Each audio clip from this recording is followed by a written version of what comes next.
कि ये जो श्रेणी है, ठीक है, बृहद हिमालय श्रेणी है, इसी से क्या हुआ है कि जो सिंधु नदी हो गई, ब्रह्मपुत्र नदी हो गई और अलकनंदा हो गई, ठीक है, उन्होंने इस श्रेणी को काट करके ही आगे किसका निर्माण किया है? पूर्ववर्ती घाटियों का निर्माण किया है। किसका? पूर्ववर्ती घाटियों का, ठीक है। अब जैसे कि इस बात को समझने के लिए आपको पहले एक चीज ये समझनी होगी कि पूर्ववर्ती नदी क्या होती है, ठीक है।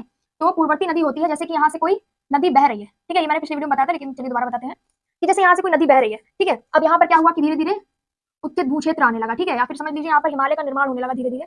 तो क्या होगा, ये नदी जो है इसका बहाव इतना ज्यादा तेज होता है कि ये उत्तित भूक्षेत्र को भी काट करके आगे अपने मार्ग को यथावत बनाए रखती है, ठीक है। इस बात से आप क्या समझे कि जैसे कि कोई नदी बह रही है, ठीक है, जैसे सिंधु नदी बह रही है, ठीक है, सिंधु नदी बह रही है यहाँ से, ठीक है। अब यहाँ पे क्या है कि उत्तित भूक्षेत्र क्या होता है? उठा हुआ भूक्षेत्र, जैसे कि यहाँ पर किसी हिमालय का निर्माण होने लगा धीरे धीरे, ठीक है, अचानक से थोड़ी होता है, धीरे धीरे निर्माण हो रहा है, तो यहाँ का जो भूभाग है वो उठने लगेगा, उत्थित होने लगेगा, जिससे क्या है कि नदी को बहने में या नदी के मार्ग में रुकावट आने लगेगी। लेकिन क्या है, ये पूर्ववर्ती नदी क्या होती है कि ये जो बह रही है जिस मार्ग से, वहां पर अगर उत्तित क्षेत्र है भी, तो इसका भाव इतना ज्यादा तेज होता है कि उस मार्ग को काट देगी और अपने जो पुराने